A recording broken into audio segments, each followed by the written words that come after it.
একসাথে দুইটি ফ্যামিলি ধ্বংস করে দিল আল্লাহ। আমরা পুরুষ মানুষ কাঁদতে পারিনি, আমার বুকটা ফাইটে যায়।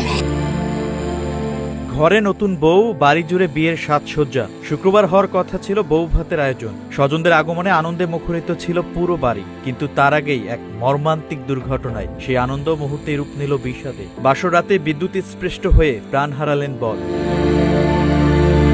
বৃহস্পতিবার গভীর রাতে কুষ্টিয়া দৌলতপুর উপজেলার হোগলবাড়িয়া ইউনিয়নের গাছের দিয়ার উত্তরপাড়া গ্রামে এই হৃদয় বিতারক ঘটনা ঘটে। নিহত আনাস একই গ্রামের ইউসুফ মোল্লার ছেলে। স্থানীয় সূত্রে জানা যায়, বৃহস্পতিবার দুপুরে বাহেরমাদি এলাকায় বিয়ে হয় আনাসের। বিকেলে নববধূকে নিয়ে বাড়িতে ফেরেন তিনি। বিয়েকে ঘিরে রাতে চলছিল নাচ গান, আনন্দ উৎসব। শুক্রবার নববধূকে ঘিরে বউ ভাতের আয়োজন থাকায় বাড়িতে অতিথিদের খাবারের স্থান ও প্যান্ডেল তৈরির কাজও চলছিল রাত পর্যন্ত।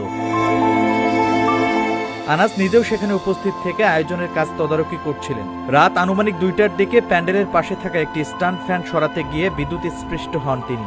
স্থানীয়দের ধারণা, ফ্যানটি আগে থেকেই বিদ্যুতায়িত ছিল। বিদ্যুতের সংস্পর্শে গুরুতর আহত হয়ে মাটিতে লুটিয়ে পড়েন আনাস। পরে পরিবারের সদস্যরা দ্রুত তাকে উদ্ধার করে কুষ্টিয়া সদর হাসপাতালে নেয়ার পর কর্তব্যরত চিকিৎসক তাকে মৃত ঘোষণা করেন। প্রচন্ড গরমের কারণে ওনাকে বাতাস দেওয়ার জন্য, বা তার মা ছিল, বাতাসের জন্য ফ্যানটা একটু সাইড করা ছিল, ফ্যানটা ঘোরাইতে গেছে।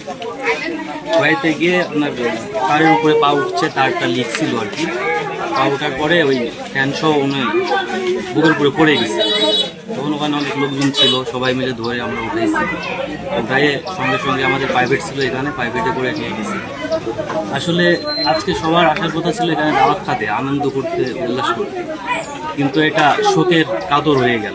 অনুষ্ঠানে থাকার কথা, অনেক মানুষের আয়োজন, এখানে অনুষ্ঠানে খাওয়া দাওয়া, সেই অনুষ্ঠানে মনে করেন তার লাশ। এই মনে করেন মর্মান্তিক ঘটনাতে তার ফ্যামিলিকে কিভাবে বোঝাবো, কিভাবে বুদ্ধি দেবো, মানে বোঝানোর মতো কোনো কিছু নাই। স্থানীয় ইউপি সদস্য মিলন হোসেন জানান, প্রায় 2 মাস আগে তাদের বিয়ে হয়েছিল। বৃহস্পতিবার নববধূকে বাড়িতে আনা হয়েছে। শুক্রবার বউ ভাতের অনুষ্ঠান হওয়ার কথা ছিল। এরই মধ্যে দুর্ঘটনায় সব আনন্দ মাটি হয়ে গেছে। যে বাড়িতে কয়েক ঘন্টা আগেও ছিল বিয়ের আনন্দ, নাচ গান আর অতিথিদের কোলাহল, রাত পেরোতেই সেই বাড়িতে নেমে এলো শোকের ছায়া। নববধূকে ঘরে তুলে নতুন জীবনের স্বপ্ন দেখছিলেন আনাস, কিন্তু বাসর রাতেই নিভে গেল তার জীবন প্রদীপ। বিয়ের আনন্দ মুহূর্তেই পরিণত হলো কান্না আর আহাজারিতে। জিয়ারুল ইসলামের তথ্যচিত্রে Shahin Alam, green TV digital.